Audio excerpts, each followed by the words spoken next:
दोस्तों, जब हमारे शरीर के किसी हिस्से में चोट लग जाती है और वहाँ से खून निकलने लगता है तो ऐसी स्थिति में खून में मौजूद जो प्लेटलेट्स हैं वो उस जगह पर आकर एक प्लेटलेट प्लग बना देती हैं, जिसकी वजह से तत्काल जो है वो थोड़े ही समय के अंदर लगभग जो है 2 से 3 मिनट के अंदर ब्लड का लॉस होना बंद हो जाता है।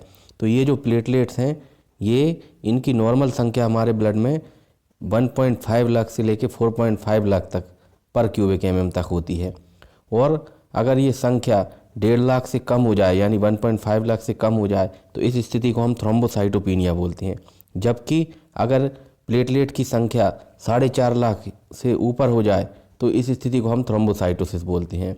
ज़्यादातर केसेस में प्लेटलेट की कमी देखने को मिलती है और प्लेटलेट अगर 1.5 लाख से कम हो जाएं यानी कि 1.5 लाख से कम हो जाएं लेकिन 1 लाख से ज़्यादा हैं तो ऐसी स्थिति में व्यक्ति को जो है वो कोई खास समस्या नहीं आएगी, लेकिन ये एक इंडिकेशन है कि कहीं ना कोई बीमारी हो सकती है।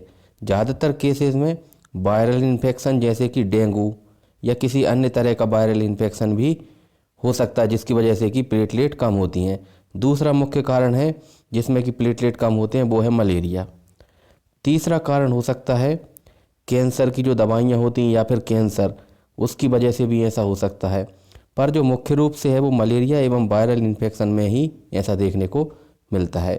तो अगर प्लेटलेट काउंट 1 लाख से ऊपर है तो फिर ऐसी स्थिति में कोई खास लक्षण, बहुत सी बार क्या होता है कि जो प्लेटलेट काउंट है वो 4.5 लाख के ऊपर निकल जाता है। इस स्थिति को हम थ्रोम्बोसाइटोसिस बोलते हैं और इसका मुख्य कारण जो है वो है आयरन डेफिशिएंसी एनीमिया, यानी कि आयरन की कमी से जो है वो खून की कमी जो होती है एनीमिया होता है उसमें ऐसा होता है।